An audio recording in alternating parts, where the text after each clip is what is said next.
मंगल करण वीतराग विज्ञान नमो ताहि जाते भय अरहंतादि महान करि मंगल करि हो महाग्रंथ करण को काज जाते मिले समाज सब पावे निज पद राज।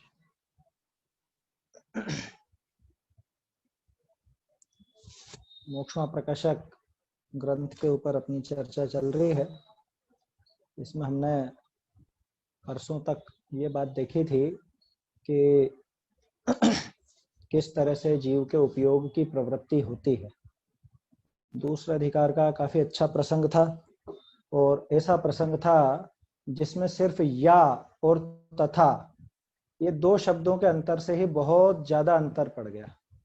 जैसा कि मैंने आपको बताया था, काफी समय तक वो भ्रांति मुझे बनी रही और जब ये पता चला कि यहाँ पे तथा के स्थान पर अगर या आता है और आया वो या है, वहां पर मूल प्रति में या लिखा हुआ है, तो अथवा उसमें बहुत अर्थ को स्पष्ट कर देने वाला शब्द है और तथा उसमें भ्रांति खड़ा कर देने वाला शब्द है। तो ये चीजें थोड़ी सी हमने चर्चा की थी और मैंने आपको उस दिन बताया भी था कि इसके साथ ही अगर हम दो पृष्ठ और देखें, पृष्ठ 88 और पृष्ठ 343, तो ये विषय और ज्यादा स्पष्ट हो जाता है, क्योंकि काफी चर्चा चलती है विद्वान लोगों में, आपस में ये चर्चा उठती रहती है कि ज्ञान एक समय में एक को जानता है या अनेक को, या ज्ञान की कैसी क्या दशा होती है। तो देखते हैं, पहले एक बार थोड़ा सा दोहरान कर लेते हैं अपन प्रकाशित प्रति से ही। प्रकाशित प्रति में पेज नंबर 36 पर अपन ने देखा था, उसमें स्पष्ट लिखा हुआ था कि भाई ज्ञान दर्शन की जो शक्ति है, उस शक्ति का कारण तो है क्षयोपशम, और क्षयोपशम से भले वो शक्ति मिल तो जाती है लेकिन पूरी अभिव्यक्ति उसकी एक साथ हो नहीं पाती। ज्ञान और दर्शन, इन दोनों में से उस समय जिसकी प्रवृत्ति चल रही हो वो ही उपयोग कहलाता है ना। तो उपयोग में एक समय में एक ही चलेगा, या तो ज्ञान अथवा दर्शन। फिर उसमें से भी अगर दर्शनोपयोग चल रहा है तो उसके भी किसी एक ही भेद की प्रवृत्ति होगी, या तो चक्षु दर्शन या अचक्षु दर्शन या अवधि दर्शन। और अगर ज्ञानोपयोग चल रहा है तो उसके मति, श्रुत, अवधि और मन पर्याय, इन चारों में से किसी एक की प्रवृत्ति हो। उसमें भी फिर और अपन भेद कर सकते हैं कि उसके भी अगर भेद हो तो उनमें से भी किसी एक में, उसके बाद उसका विषय भी कोई एक ही होगा। ये खास बात थी अपनी, जिस पर अपने को फोकस करना था कि उनमें से वो विषय भी एक को ही, एक ही विषय को ग्रहण करेगा।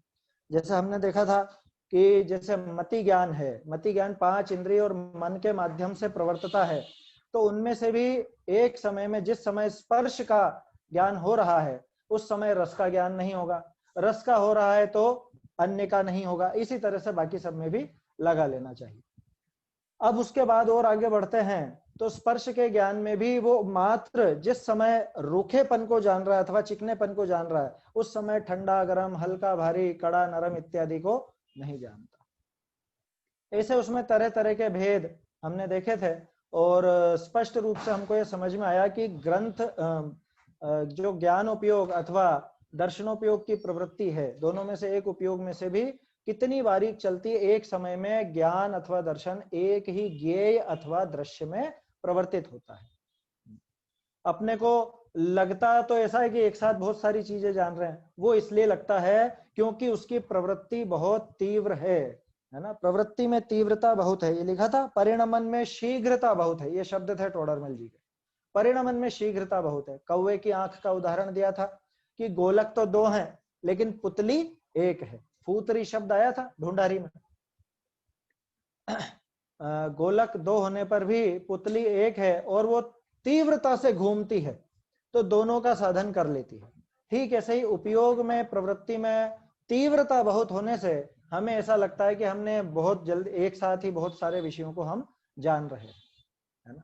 जैसा आप अभी मुझे देख भी रहे हो, सुन भी रहे हो, आप जहां पर बैठे हो वहां के स्पर्श आदि को भी जान रहे हो, आपको लगता है ऐसा, लेकिन वास्तव में ज्ञान एक समय में एक को ही जानता है। इसके क्या कहें पोषण में जो मैंने आपको पेज नंबर बताए थे, पेज नंबर 88 निकालिए आप। विशेष विषय है इसलिए अपन अलग अलग जगह से इसको देख रहे हैं। पेज नंबर 88 में ऊपर से जो वो प्रश्न किया गया है, प्रश्न का समाधान दिया है। प्रश्न तो है मिथ्या दर्शन के संयोग से ही मिथ्या ज्ञान नाम पाता है, तो मिथ्या दर्शन को ही संसार का कारण कहना था। मिथ्या ज्ञान को अलग क्यों कहा, उसको अलग से क्यों बताया। समाधान दिया है, ज्ञान ही की अपेक्षा तो मिथ्या दृष्टि और सम्यक दृष्टि के क्षयोपशम से हुए यथार्थ ज्ञान में कुछ विशेष नहीं है।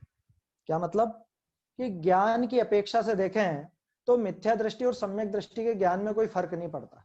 फर्क नहीं पड़ता माने भाई अपन जैसे बात करते हैं कोई सम्यक तो सन्मुख मिथ्या दृष्टि है, अब वो सम्यक तो सन्मुख मिथ्या दृष्टि खुद को क्या विचार करेगा, खुद के बारे में क्या विचार करेगा कि मैं आत्मा हूं, मैं ज्ञान दर्शन स्वभाव, ये विचार चलेंगे या नहीं सम्यक तो सन्मुख मिथ्या दृष्टि के। अब वो विचार दृढ़ होते होते होते होते वो कारण परिणाम आदि करके और वो सम्यक तो प्राप्त कर लेता है। अब वो खुद को क्या माने, खुद को क्या जानेगा, अब भी यही जानेगा मैं आत्मा हूं, मैं ज्ञान दर्शन स्वभाव। ज्ञान में कहां अंतर पड़ा। बहुत से इसमें ऐसा उदाहरण भी ले सकते हैं कि लौकिक में जैसे मिथ्या दृष्टि सांप को सांप जानता है और सम्यक दृष्टि भी सांप को सांप ही जानता है।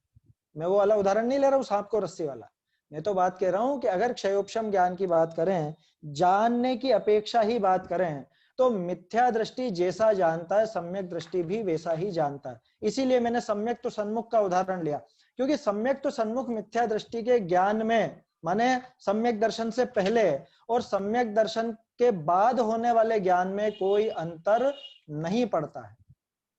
जैसा वो पहले स्वयं को जानता था वैसा ये भी स्वयं को जानता है। अंतर तो श्रद्धा में आया है, श्रद्धा में अंतर आया है। खैर बात अपने को इस पे नहीं करनी है, बात इसके आगे वाली पंक्ति पर करनी है। तथा वह ज्ञान केवल ज्ञान में भी जा मिलता है जैसे नदी समुद्र में मिलती है, इसलिए ज्ञान में कुछ दोष नहीं है। ये तो टोडरमल जी ने सामने वाले को जवाब दिया कि भाई आप ज्ञान को दोष मत दो, वास्तव में मिथ्या दर्शन जो है वो अलग चीज है, मिथ्या ज्ञान अलग चीज है, वो प्रकरण अलग।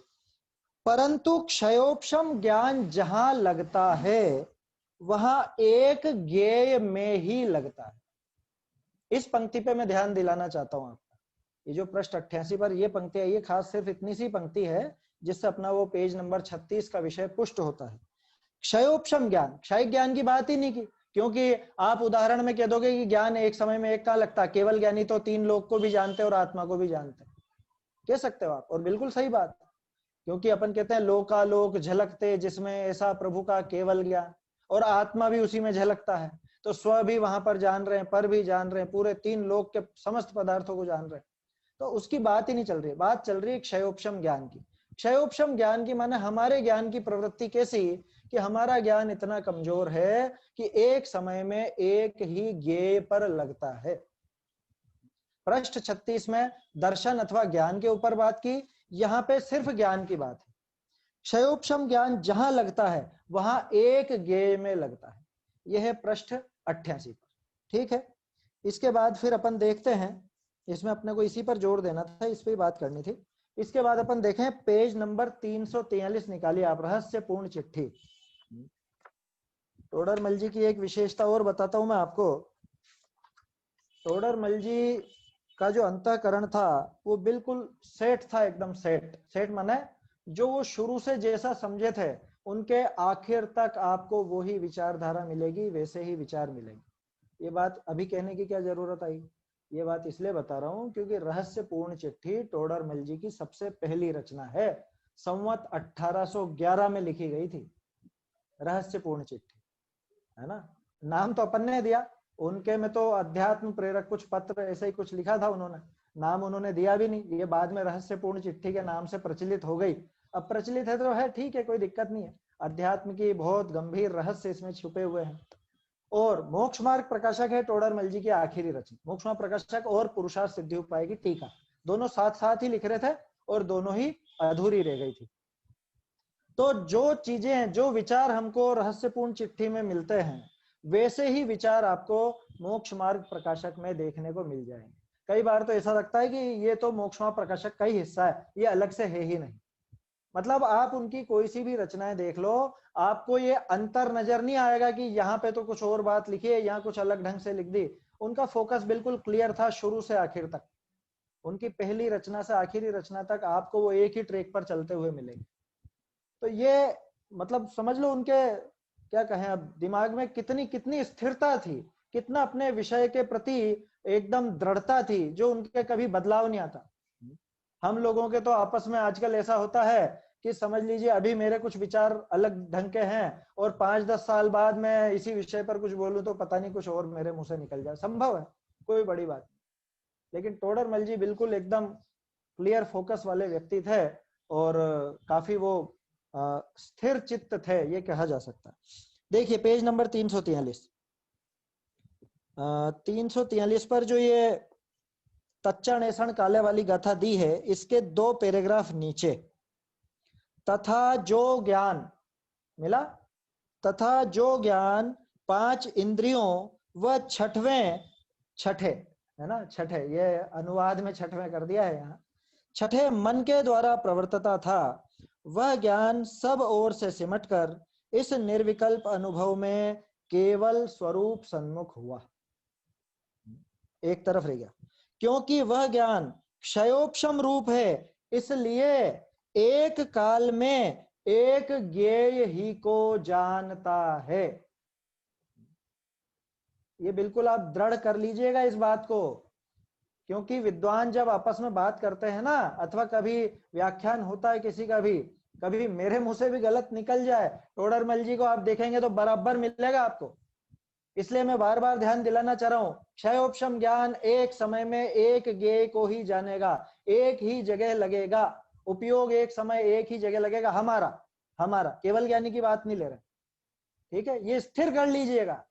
इसलिए कह रहा हूं क्योंकि कई बार विद्वानों के मुंह से ऐसा सुनने को मिल जाता है कि देखो ये लिखा है, अभी आगे मैं आपको एक पेज और दिखाऊंगा जिसकी आड़ लेकर के ये कह दिया जाता है, इसी रहस्यपूर्ण चिट्ठी का। पहले इसको देख लेते हैं अपन। क्योंकि वह ज्ञान क्षयोपशम रूप है, इसलिए एक काल में एक ज्ञेय ही को जानता है। वह ज्ञान स्वरूप जानने को प्रवर्तित हुआ, तब अन्य का जानना सहज ही रह गया।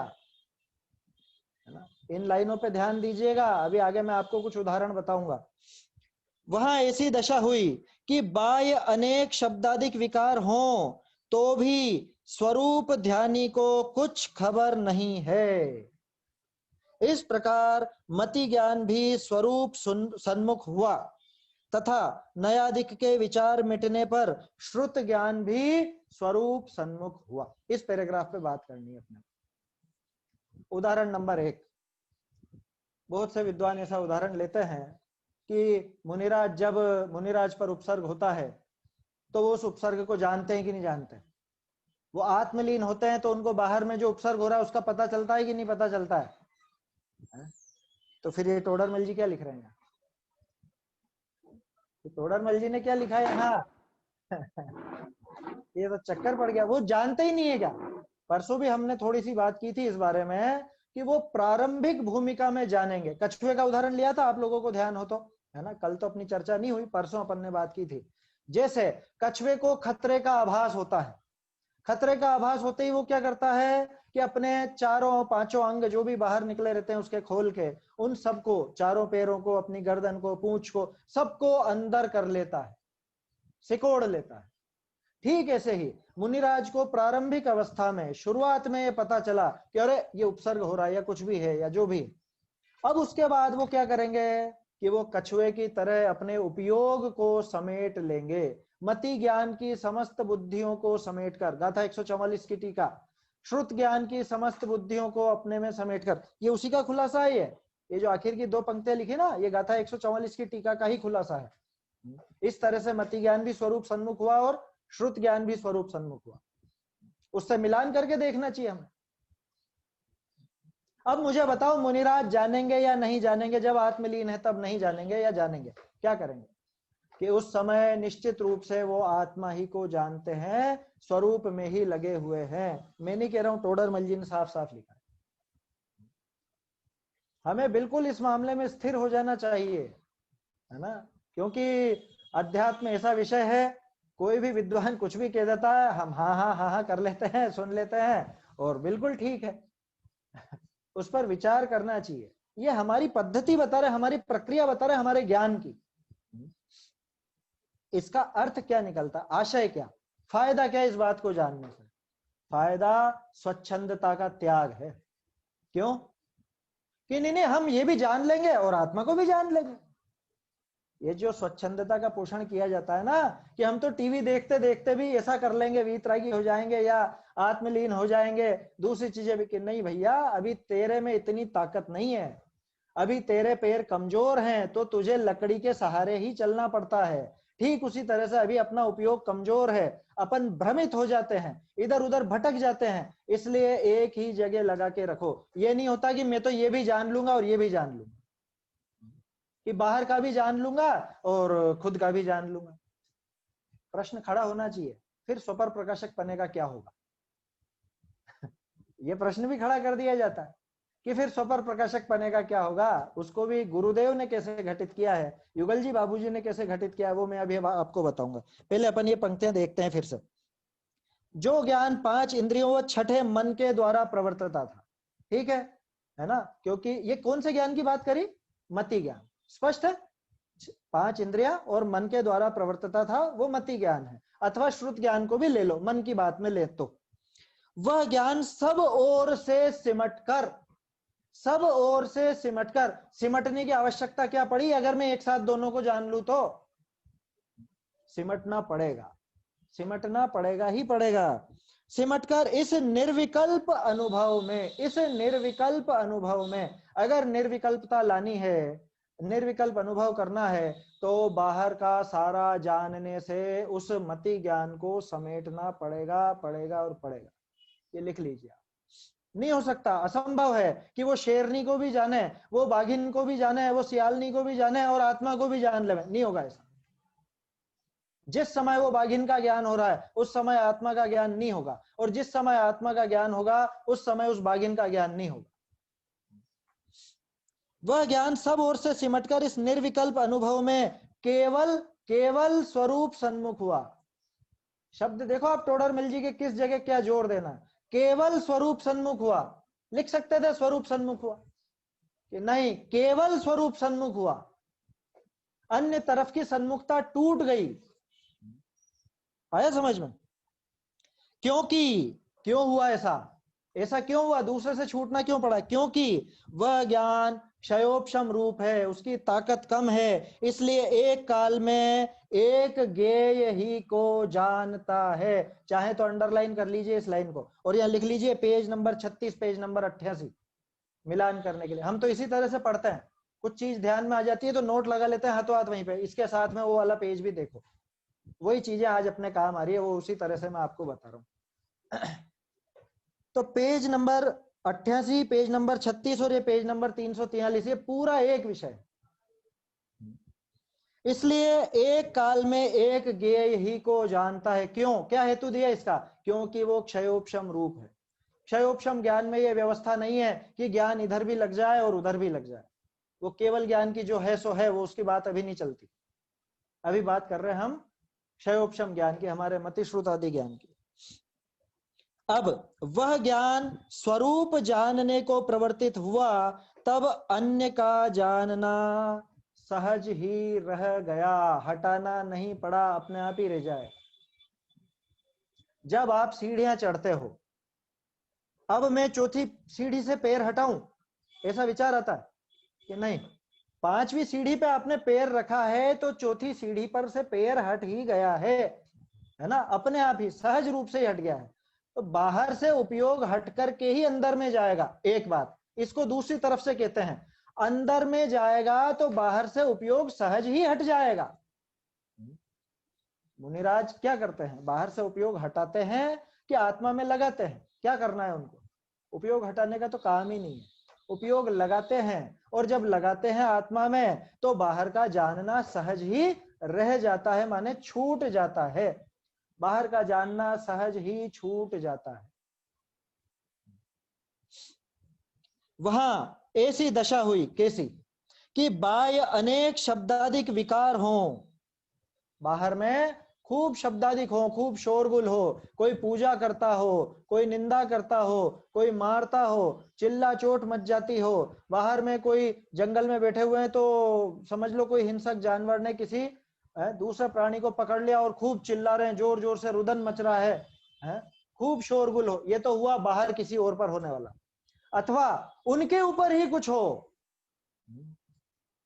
अनेक शब्दाधिक विकार हो तो भी स्वरूप ध्यानी को कुछ खबर नहीं, स्वरूप ध्यानी को कुछ खबर नहीं उसकी। कैसे काटोगे आप इस बात को? एक ग्रंथ है पार्श्व अभ्युदय जिन सेनाचार्य का, बहुत सुंदर बहुत जबरदस्त ग्रंथ है। हम लोग जब पहली बार उसको पढ़ रहे थे तो शुरू से आखिर तक पढ़ते हुए हमको लगा क्या क्या वर्णन आया, समझ में ही नहीं आया। उसका विषय वस्तु मैं आपको बताता हूँ। पार्श्वनाथ जी के ऊपर जो कमठ ने उपसर्ग किया संवर देव ने, है ना, कहीं पे संवर नाम आता है, कहीं संगम नाम आता है, तो वो जो उपसर्ग किया उस उपसर्ग का वर्णन है ना। अच्छा बड़ा ग्रंथ, बड़ा माने ठीक ठाक है। अब आपको जान के आश्चर्य होगा कि उसमें वो पत्थर बरसाने का प्रकरण तो जरा सा था, कि फिर कैसा उपसर्ग किया, कि वो असली उपसर्ग था ही नहीं। वो पत्थर वत्थर बरसाने में क्या दम है, आप विचार करो। अभी जो मुद्दा चल रहा है उस पर बात नहीं करनी है अपने को, आया समझ में? अपने को तो दूसरी बात करनी है। अपन तो बात करते हैं, मान लो पत्थर बरसाए, बड़े बड़े शिलाएं चट्टान खूब बरसाई, पार्श्वनाथ जी पर क्या असर पड़ता? पार्श्वनाथ जी के पहली बात तो पास भी नहीं आ सकती थी, ठीक है, और आ भी जाती उनके हाथ वगैरह पे लगती भी सही, पैर पे लगती, कुछ भी होता, पार्श्वनाथ जी पे क्या असर पड़ता? चरम शरीरी थे, है ना, और वज्र वृषभ नाराज सहनन के धारी थे, तो उनपे तो कोई फर्क पड़ना ही नहीं था, है ना। अपने को उपसर्ग किसने क्या बचाया करा उस पर बात नहीं करनी है, वो मुद्दा नहीं है। मुद्दा ये है कि ये तो मामूली उपसर्ग था जो संवर ने किया था, तो फिर उन्होंने जो वर्णन किया ना आखिर से शुरू से आखिर तक का उपसर्ग, ये शुरू शुरू में दे दिया कि पत्थर वगैरह बरसा, ये तो मामूली सा एक पैराग्राफ में। बाकी पूरे ग्रंथ में वो तरह तरह से बोल बोल करके कि अरे तू भूल गया, उस भव में मैंने तेरी स्त्री का हरण किया था और वो मेरी प्रिया है और मैं उसे बहुत प्रिय लगता हूं उसको भी, जा तू एक काम कर, यहाँ से उठ और ये वेश छोड़, वहां पे मेरा समाचार लेकर जा और उससे कहना मैं उसे बहुत प्रेम करता हूँ, मैं उसको बहुत याद करता हूँ, वो भी मेरी याद में पागल हो रही होगी, इत्यादि। कि तू भूल गया पिछले भाव में मैंने तुझको ऐसे मारा था और इस तरह से तुझको प्रताड़ित किया था, भूल गया कि किस तरह से मैंने तेरी हत्या की थी। मतलब कह करके वो चीजें याद दिला करके, और वो सारी दिमागी सारी की सारी, मानसिक मानसिक उपसर्ग ज्यादा था, शारीरिक उपसर्ग तो बहुत मामूली था उनके लिए, ये पत्थर बरसाना, और लोगों को वही नजर आता है ना। गजब की बात है, लोगों को उस ग्रंथ का नाम तक नहीं मालूम, पार्श्व अभ्युदय बहुत कम लोगों ने देखा होगा पढ़ा होगा, जिन सेनाचार्य का ग्रंथ है। और शुरू शुरू में तो हमको भी समझ में नहीं आया क्या कहना चाह रहे हैं, आखिर में पूरा वर्णन जहां पे आया, लास्ट में वो चीज समझ में आई कि ये इस तरह से उपसर्ग ये मुख्य दिखाना था आचार्य, और उस उपसर्ग को उन्होंने कैसे जीता कि वो आत्मलीन रहे। एक बात और बता देता हूं उसके साथ ही, आखिर में जब उपसर्ग शांत हुआ, केवल ज्ञान हुआ, तो वो संवर देव जो था वो डर के मारे भागने लगा। तब इंद्र आदि देवों ने उसको रोका कि अरे क्यों क्यों घबरा रहते हो, क्यों भागते हो, घबराओ मत, आओ बैठो। बहुत प्रेम पूर्वक उसको समोसरण में लेकर गए और उसने सम्यक दर्शन प्राप्त किया। ये वर्णन साफ साफ लिखा मिलता है। बाकी उपसर्ग से रक्षा करने वालों को हुआ कि नहीं हुआ कोई वर्णन नहीं, देवी का तो नाम तक नहीं।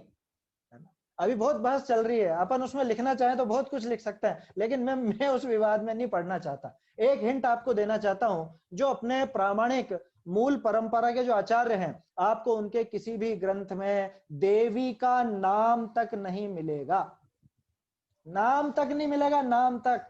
ये मैं आपसे कह रहा हूं, चाहो तो नोट कर लो मेरी ये बात, नाम तक नहीं मिलेगा, ये सब बाद में चलाए हुए प्रोपेगेंडा है। और बहुत सी जगह तो धर्मेंद्र नाम भी नहीं मिलता, कोई और नाम मिलता है उसका, आया समझ में? तो मुद्दा वो है ही नहीं, उसको हाईलाइट करने की आवश्यकता ही नहीं थी। मुद्दा तो ये था कि मानसिक रूप से उपसर्ग कितना किया, और उस मानसिक उपसर्ग से वो कैसे जीते, ऐसे जीते।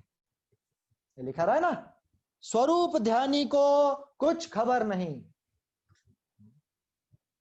वो स्वरूप में लीन हुए तो बाहर में तू बोलता जा, जो बोलना है बोलता जा, मुझे फर्क नहीं पड़ता। तू पिछले भवों के बारे में कितना ही याद दिलाता जा, मुझे उससे कोई फर्क नहीं पड़ता। दूसरा उदाहरण रावण का। रावण जब वहां शांतिनाथ जी के मंदिर में, शांतिनाथ जी का परम भक्त था रावण, ये पता है ना आपको। वहां उसने बहुत बड़े बड़े स्फटिक के जिनाले बना रखे थे। वहां वो ध्यान करने बैठा, काहे के लिए? वो ध्यान करने बैठा कोई सिद्धि प्राप्त करने के लिए, कोई विद्या सिद्ध करने के लिए बैठा, बहुरूपिणी विद्या शायद। और उसको डिगाने के लिए इधर से हनुमान जी और अंगद वगैरह ये सब गए, और उसको खूब वो ऐसे दृश्य बना करके दिखाए नकली, कि वो मंदोदरी के बाल पकड़ के खींच रहे हैं और ऐसा हो रहा है वैसा हो रहा है। वहां पे वर्णन में आचार्य क्या लिखते हैं कि वो रावण ऐसा ध्यान में मग्न होता था कि उसको बाहर का कुछ भी पता नहीं चलता था। अगर वो इस तरह से आत्म ध्यान करता तो निश्चित वो मुक्ति को प्राप्त हो जाता, ऐसा आचार्य ने लिखा। ऐसा गजब का ध्यानी था। तो ये क्या हुआ? अब अगर वो तो हालांकि आत्मा का ध्यान नहीं कर रहा था, ध्यान रखना, रावण जो ध्यान कर रहा था वो तो उस विद्या के लिए कर रहा था, उस विद्या का ध्यान कर रहा था। पार्श्वनाथ जी जो ध्यान कर रहे थे वो आत्मा का कर रहे थे। या जितने भी अपने उपसर्ग जयी मुनिराज हुए हैं वो सभी आत्मा का ध्यान करते हैं, स्वरूप सन्मुख होते हैं। उस स्वरूप सन्मुखता की दशा में उनको बाहर का कितना ज्ञान कि बिल्कुल भी नहीं होता। बिल्कुल मत घबराना, कोई दिक्कत नहीं है कहने में, आया समझ में? क्योंकि बहुत सौ को फिर क्या वो बाहर का जानते ही नहीं, क्या बाहर आग लगेगी तो क्या नहीं जानेंगे क्या? कि हाँ नहीं जानेंगे, मत चिंता करो। क्षयोपशम ज्ञान की इतनी सीमा है, वो या तो आग को जान लेवे, भले ही आग को जान के वो, अरे देखो एक छोटी सी बात बताता हूं, सुकुमाल और 2 पांडव ये क्यों चूक गए? क्यों चूक गए? ये सर्वार सिद्धि क्यों गए? मोक्ष क्यों नहीं जा पाए? सुकुमाल भी नहीं जा पाए और वो जो नकुल और सहदेव वो भी नहीं जा पाए, सर्वार सिद्धि चले गए। क्यों? कि आखिर में वो ध्यान से चूके और वो बाहर का थोड़ा सा वो ज्ञान उधर गया, है ना। राग तो उठेगा ही उठेगा, क्योंकि छद्मस्त जीव की यही दशा है, जो कुछ भी जानता है उसके साथ ये राग आदि कुछ भी जो भी उसकी भूमिका का है वो इसको खड़ा हो ही जाता है। इसलिए स्वरूप ध्यान जिसको अपन वीतरागता की दशा कहते हैं वो तभी संभव है जब बाहर की दशा का कुछ भी ज्ञान ना हो, मात्र स्वरूप का ध्यान रहे, स्वरूप का ज्ञान रहे। इसको बहुत अपने को ढंग से पढ़ना चाहिए। वहां ऐसी दशा हुई कि बाह्य अनेक शब्दाधिक विकार हों तो भी स्वरूप ध्यानी को कुछ खबर नहीं है, कुछ भी खबर नहीं। इस प्रकार मति ज्ञान भी स्वरूप सन्मुख हुआ। मति ज्ञान में भी इस तरह से स्वरूप सन्मुखता की दशा आ जाती है। आपको प्रश्न है क्या कुछ? अच्छा, वो आपका हाथ ऐसे खड़ा दिख रहा है तो मेरे को लगा कुछ प्रश्न है क्या। चलिए, तथा नयादिक के विचार मिटने पर, लो बाहर का जानना तो छोड़ो, नए आदि का प्रयोग भी नहीं होगा। नयादिक का विकल्प विचार मिटने पर श्रुत ज्ञान भी स्वरूप सन्मुख हुआ। तो कहने का अर्थ यह है ना, सार ये निकलता है कि छद्मस्त का, छद्मस्त माने अभी अपने क्षयोपशम ज्ञान वालों का एक समय में उपयोग एक ही तरह का चलता है और उसमें भी एक ही विषय पर चलता है। ठीक है। अब जो मैंने आपसे कहा था, बहुत से विद्वान इसके आगे की एक पंक्ति लेकर के ऐसा कह देते हैं कि ये सामान्य बात है। पेज नंबर 347 देखिए। अब आपके दिमाग में प्रश्न खड़ा होगा कि फिर वहां पे वो जो पृथक्त्व वितर्क विचार और वो सब है वो कैसे?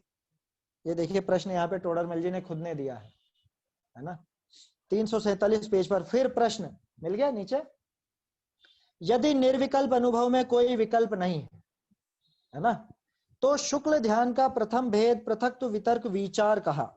वहां पृथक्त्व वितर्क यानी नाना प्रकार के श्रुत का विचार, विचार यानी अर्थ व्यंजन योग संक्रमण, ऐसा क्यों कहा?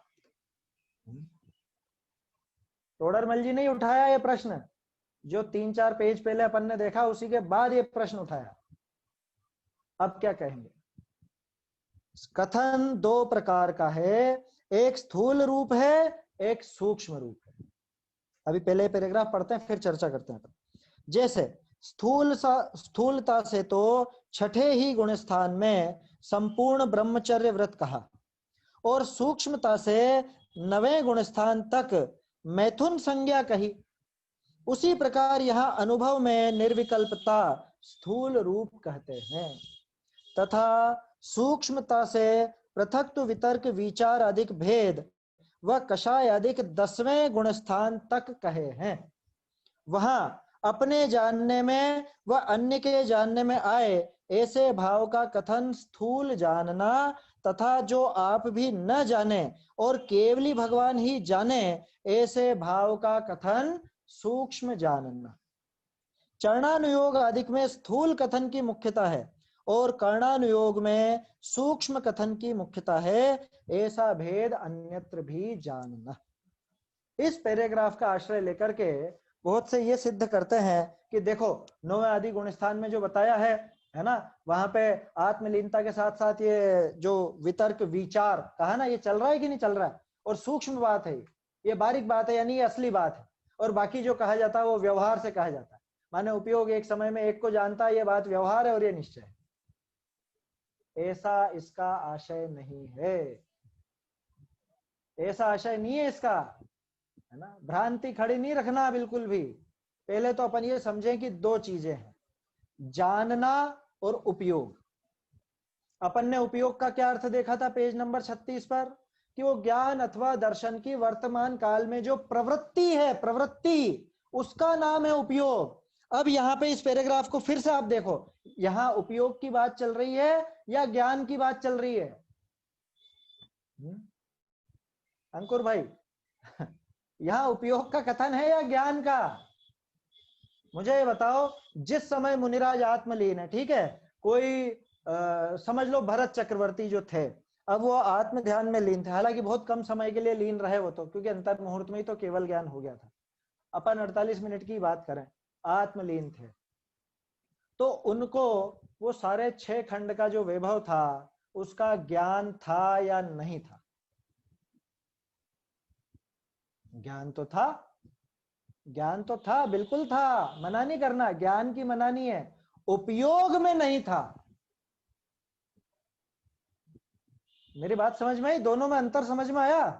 भाई दो चीजें हैं जिस पर बहस हो सकती है, एक तो है उसका ज्ञान है या नहीं, दूसरा उसका उपयोग वहां है या नहीं है? इसको इस ढंग से देखना चाहिए हमें। यहाँ पे जो बात चल रही है ये ज्ञान की सूक्ष्मता की बात चल रही है ना। टोडरमल जी ने उदाहरण दिया ना कषाय का।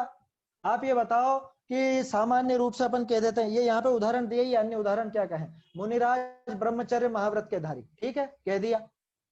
लेकिन सूक्ष्मता से देखें तो वो जो कहा ना मैथुन संज्ञा, वो मैथुन संज्ञा कहाँ तक कही? वो जो वेद कहे, पुरुष वेद, स्त्री वेद अथवा नपुंसक वेद, वो कहाँ तक कहे? ये 9वें गुण स्थान तक बताए हैं। मैथुन संज्ञा 9वें गुण स्थान तक बताइए, तो उनको क्या वैसा विचार चलता है क्या? वो विचार चलता है क्या?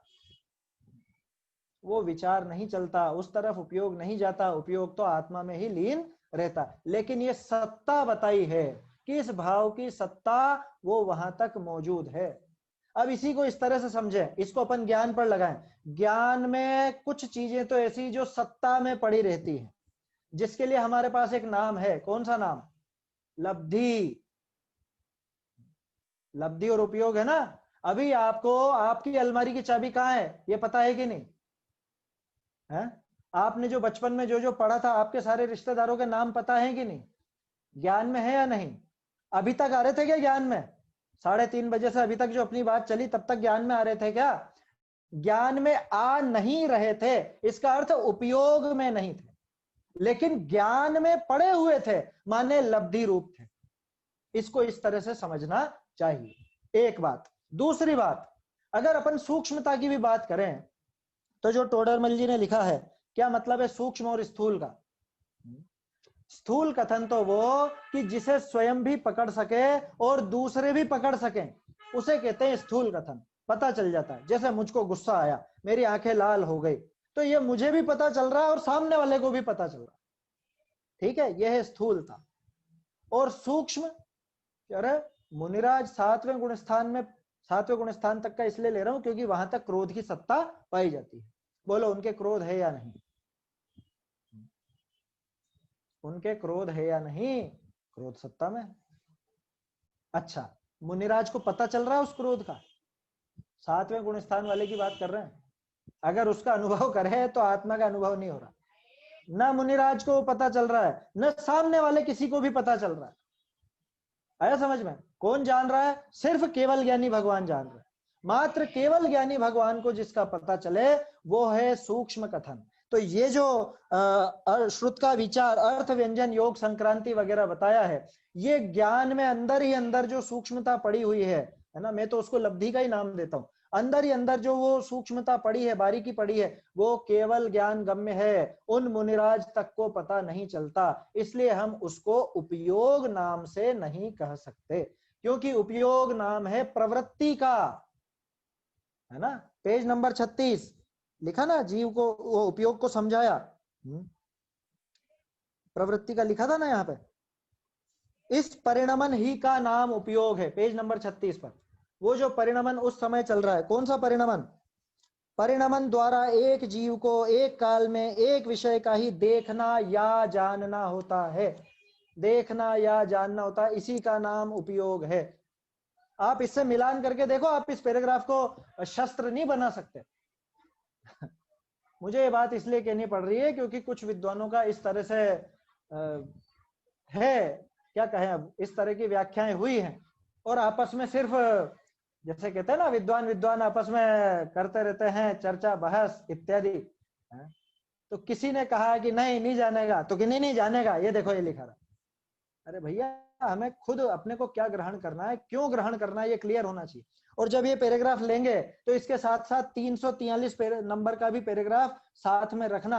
अगर 347 की कोई बात करे तो 343 भी साथ में रखना, तब जाके अर्थ खुलेगा, नहीं तो उलझ जाओगे। या तो साफ साफ कह दो कि टोडरमल जी की बातों में पूर्वा पर विरोध आ गया, 343 पे तो कह रहे हैं कि एक समय में एक ही को, और 347 पे कह रहे हैं वो सूक्ष्म कथन नहीं है, वो स्थूल कथन है। तो स्थूल कथन का मतलब क्या? कि जिसको हम पकड़ सकते हैं, जिसको वो खुद भी वो जीव जान सकता है, यह है स्थूल कथन। और जिसको सिर्फ केवल ज्ञानी जाने, वो है सूक्ष्म कथन। ये परिभाषा मैंने नहीं बनाई, टोडरमल जी ने बनाई। टोडरमल जी ने समझाई है, मतलब बनाई तो क्या है, वास्तव में सूक्ष्मता वही है। लिखा है साफ साफ वहां, अपने जानने में व अन्य के जानने में। अब मुझे बताओ कि जो अर्थ व्यंजन योग संक्रांति होती भी है, तो ये क्या उस समय मुनिराज को जानने में आती है, माने पकड़ में आती है? नहीं आती। बहुत सूक्ष्म, बहुत सूक्ष्म, इतनी सूक्ष्म कि मात्र केवल ज्ञानी पकड़ रहे हैं। अगर ये पकड़ में आने लग जाए तो वो आत्मलीनता तो गई एक तरफ। ये पकड़ में आएगी तो आत्मलीनता कैसे होगी? आत्मा पकड़ में कहां रहेगा अगर अर्थ व्यंजन योग संक्रांति की बात है। तो इन चीजों पर बारीकी से हमें विचार करना चाहिए, है ना। अभी अपना विषय ये रहस्यपूर्ण चिट्ठी नहीं है, इसलिए अपन इस पर ज्यादा चर्चा नहीं कर रहे हैं, लेकिन ये बात मैंने आपको स्पष्ट रख दी। 347 की भी इसीलिए रखी कि कहीं मैं सिर्फ 343 बता करके रह जाता तो आप कभी पढ़ते 347 में तो ये लिखा है, तो फिर आप चक्कर में पड़ते। इसलिए दोनों चीजें पूर्वा पर मिलान करके अपन ने देखा है।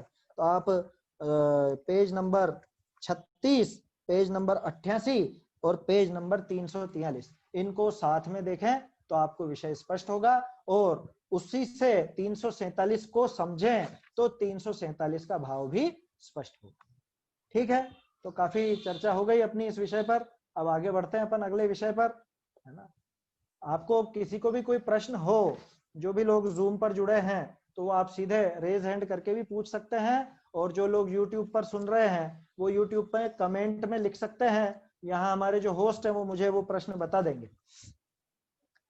चलिए अब अपन इसके आगे देखते हैं। तथा और या में क्या चक्कर पड़ा ये मैं आपको बता ही चुका हूं। इसके बाद पेज नंबर 38 पर अपन देखें, एक सेकेंड।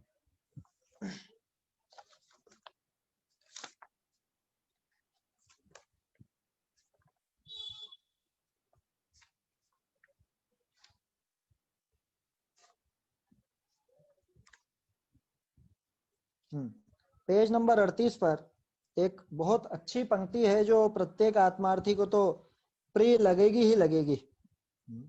भेद विज्ञान की जनक है, ऊपर से तीसरी पंक्ति, ये दर्शन मोह रूप जीव की अवस्था जो होती है वो दिखा रहे हैं टोडरमल जी, लेकिन वो अवस्था दिखाने के लिए अपना शुद्ध स्वरूप भी दिखा रहे हैं। तो हमें तो वो निकालनी चाहिए बात, है ना। गलती तो दिखाएंगे ही सही, गलती भी सुधारनी है, लेकिन गलती सुधारने के लिए कैसा स्वरूप है वो भी समझना जरूरी है। कैसा है आत्मा? अमूर्तिक प्रदेशों का पुंज, प्रसिद्ध ज्ञानादि गुणों का धारी, अनादि निधन वस्तु आप है। आप है माने स्वयं है, स्वयं। आप का अर्थ स्वयं, है ना, बोलते हैं ना अपने आप। अब देखो इससे विपरीत, मूर्तिक पुद्गल द्रव्यों का पिंड, प्रसिद्ध ज्ञानादिकों से रहित, जिनका नवीन संयोग हुआ है, ऐसे शरीर आदि पुद्गल पर है। भेद विज्ञान की जनक पंक्तियां हैं ये, है ना। इसमें कोई सुधार उधार नहीं है, इसमें तो ये तो एक अच्छी बात निकल के सामने आई है, मोस्ट है, इस वजह से मैंने ये इस पर ध्यान दिलाया है आपको। क्या क्या विशेषताएं दी? मैं तो हूं अमूर्तिक प्रदेशों का पुंज, और ये शरीर कैसा है कि ये मूर्तिक है, ये पुद्गल द्रव्य है। मैं कैसा हूं कि मैं प्रसिद्ध ज्ञानादि गुणों का धारी। प्रसिद्ध माने फेमस, प्रसिद्ध माने प्रकृष्ट रूप से सिद्ध है, जो आज तक में सिद्धि है जिसकी अपने आप, कोई सिद्ध करने की आवश्यकता नहीं, जानने को क्या सिद्ध करना है। ऐसा गजब का प्रसिद्ध ज्ञानादि गुणों का धारी तो मैं हूं। और ये पुद्गल कैसा है कि ये प्रसिद्ध ज्ञानादि गुणों से सर्वथा रहित है, बिल्कुल भी इसके अंदर वो ज्ञान आदि नहीं पाए जाते। तीसरा, मैं अनादि निधन वस्तु, और ये पुद्गल आदि इन सबका नवीन संयोग हुआ। ये शरीर, ये वस्त्र, ये रुपए पैसे, ये मकान, ये रिश्ते नाते इत्यादि जो भी हैं, इन सबका नवीन संयोग हुआ है, नए नए मिले हैं। नए मिले हैं तो बिछड़ेंगे भी सही, है ना। तो ये मैं नहीं हूं। देखो तो सही, टोडरमल जी भेद विज्ञान की बात दिखा रहे हैं। गड़बड़ कहाँ करता है? दर्शन मोहरूप जीव की अवस्था क्या है कि ये जैसा है वैसा स्वीकार नहीं करता, ये दोनों को एक मान लेता है। इनके संयोग रूप नाना प्रकार की ये जो पर्याय होती हैं, प्राप्त पर्याय में तन्मय हो जाता है। ये आगे की बात है, उसको अपने को नहीं करना है।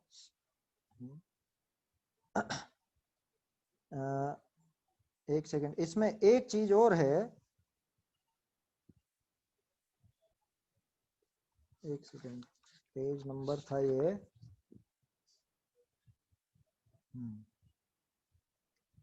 इसको अपन पेज नंबर 26 से मिला करके देख सकते हैं। पेज नंबर 26 पे जैसा अपन ने देखा था ना कि मेरा जो स्वभाव है उसका अंश तो त्रिकाल प्रकट है, मेरे स्वभाव का अंश त्रिकाल ही प्रकट है, जिसको पकड़ करके मैं स्वयं अपना अनुभव कर सकता हूं। उसी के साथ इस पंक्ति को भी देखा जा सकता है, अपने स्वभाव को दिखाने वाली पंक्ति।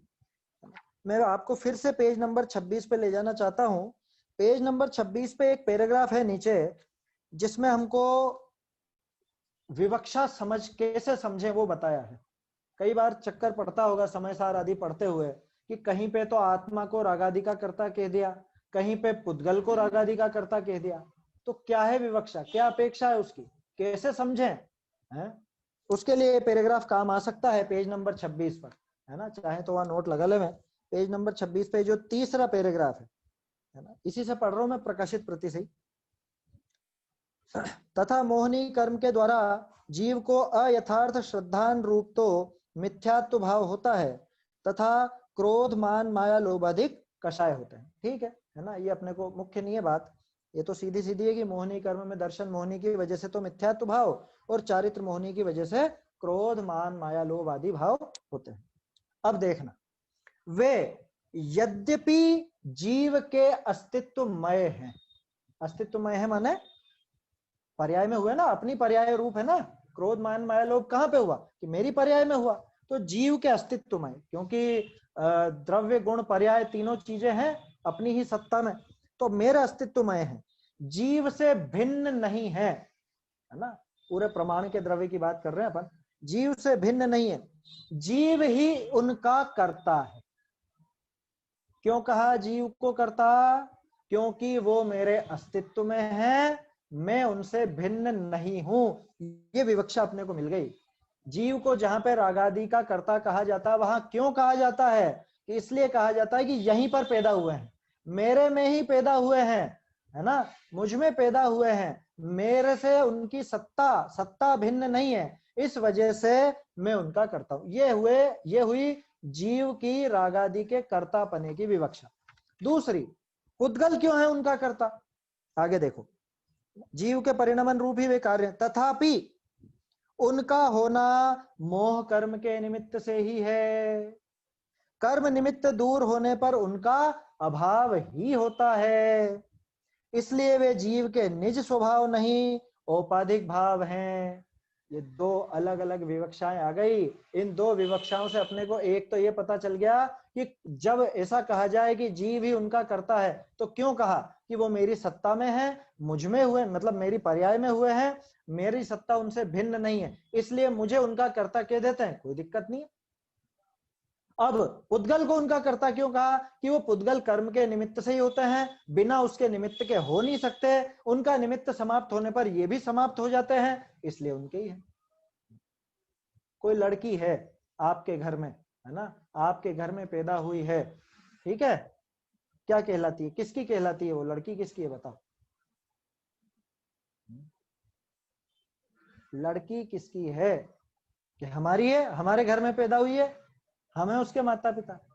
कि नहीं, वो किसके आने पर आती है, किसके ले जाने पर चली जाती है? उसके पति के। तो बाद में तो वो कन्या उस पति की, उस व्यक्ति की कहलाएगी। शादी के बाद क्या लगाया जाता है? डॉटर ऑफ या वाइफ ऑफ? क्या लगाया जाता है? वाइफ ऑफ ही लिखा जाता है। क्यों? कि अब इसका संबंध उस व्यक्ति से, उसी की कहलाएगी, है ना। ये जो कोर्ट केस वगैरह होता है ना, कुछ संपत्ति आदि के संबंध में या उसमें, तो पहला संबंध वो पति पत्नी का देखा जाता है, वो माता पिता से संबंध बाद। तो उनकी बेटी नहीं है क्या? उनके यहाँ पैदा नहीं हुई क्या? हुई है, लेकिन किसके आने पर आती है, किसके ले जाने पर चली जाती है आपके घर से, उसी की वो कहलाएगी, वो ही उसका मालिक है। मतलब मालिक ऐसा मत लेना, है ना, स्वतंत्र है वैसे तो दोनों जीव, लेकिन किसकी है कि ये तो उन्हीं की है। उसी तरह से यहाँ पे अपने को विवक्षाएं समझनी चाहिए। टोडरमल जी का तो महा उपकार है, ये गजब गजब विवक्षाएं खोल खोल करके बताई। सातवां अधिकार, आठवां अधिकार, बहुत से लोग ये सोचते हैं सातवां अधिकार तो वो मिथ्यात्व का वर्णन वो जो है उसका किया है। मुझे तो ऐसा लगता है कि सातवां अधिकार विवक्षाओं का अधिकार है। विवक्षाएं समझाइए टोडरमल जी ने, विवक्षाएं नहीं समझने पे क्या क्या दशाएं होती है वो समझाया है। आठवें में तो बताई है, लेकिन सातवां भी वैसा ही है। और कई बार तो ऐसा लगता है कि आठवां और सातवां जुड़े हुए ही हैं। हो सकता है शायद इसीलिए टोडरमल जी ने आठवें अधिकार में मंगलाचरण ही नहीं किया, मात्र ओम नमः सिद्धम लिख दिया। ये तो ध्यान है ना आपको, आठवें अधिकार में मंगलाचरण नहीं है, बाकी प्रत्येक अधिकार में मंगलाचरण। हालांकि सातवें अधिकार का समापन किया है उन्होंने, लेकिन विषय इतना मिलता है। विवक्षाएं खोली हैं टोडरमल जी ने वहां पर, है ना। समय तो हो गया है अपना आज भी, आज कोई संशोधन वाली बात नहीं हुई, अपने ज्ञान की प्रवृत्ति पर और ये अध्यात्म के संबंध में थोड़ी बात हुई है। एक बात का मुझे विकल्प और है, वो आपसे कहना चाहता हूं। प्रश्न है क्या आपका? हाँ बोलिए। आवाज नहीं आ रही आपकी, आवाज आवाज।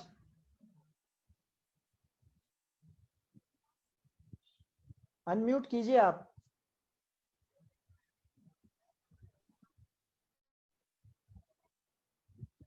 अनम्यूट कीजिए तभी आवाज आ पाएगी। हाँ माननीय श्री रायचंद जी हैं, उनको शताब्दानी कहा जाता था ना, हाँ शताब्दानी कहा जाता है, तो वो हाँ। इतनी जल्दी जल्दी फिर कैसे है ना, मतलब जान लेती देखो, थी। इसका भी जवाब अब वैसे तो अपन देख चुके हैं। पुतली एक है, गोलक दो है, फिरती बहुत तेजी से है। उपयोग बहुत सूक्ष्मता से काम करता है, समय समय में वो हो जाता है, अपने को पकड़ में कब आता है? असंख्य समय बाद। ये बात अपन कई बार दोहरा चुके हैं। असंख्य समय किसी विषय पर वो चले, तब हमें पकड़ में आता है कि ये उपयोग में पकड़ में आया। तो शतावधानी जो अपन कहते हैं ना, एक साथ 100 काम कर रहे हैं, तो उनका भी उपयोग तो एक समय में एक ही जगह रहता है, लेकिन वो इतनी तीव्रता से उनके उपयोग में ये विशेषता थी, है ना। थे वो भी क्षयोपशम ज्ञानी, वो सब मतिश्रुत ज्ञान का ही खेल है, वो कोई और अलग से ज्ञान नहीं है। मतिश्रुत ज्ञान में ऐसी विशेषता थी, क्षयोपशम बहुत अच्छा था, तो वो अपने को ऐसा लगता है कि एक साथ इतना सब, लेकिन एक साथ होता नहीं, होता वो क्रम से ही है, हमें पकड़ में असंख्य समय बाद आता है। ठीक है। एक विकल्प मुझे जो था वो ये है कि आज 14 सितंबर है, आज हिंदी दिवस है। लोगों को हिंदी हिंदी भाषा के जो विशेष विशेष लेखक और कवि हुए उन सबकी तो याद आती है। मुझे बहुत खेद होता है कि टोडरमल जी को याद क्यों नहीं किया जाता।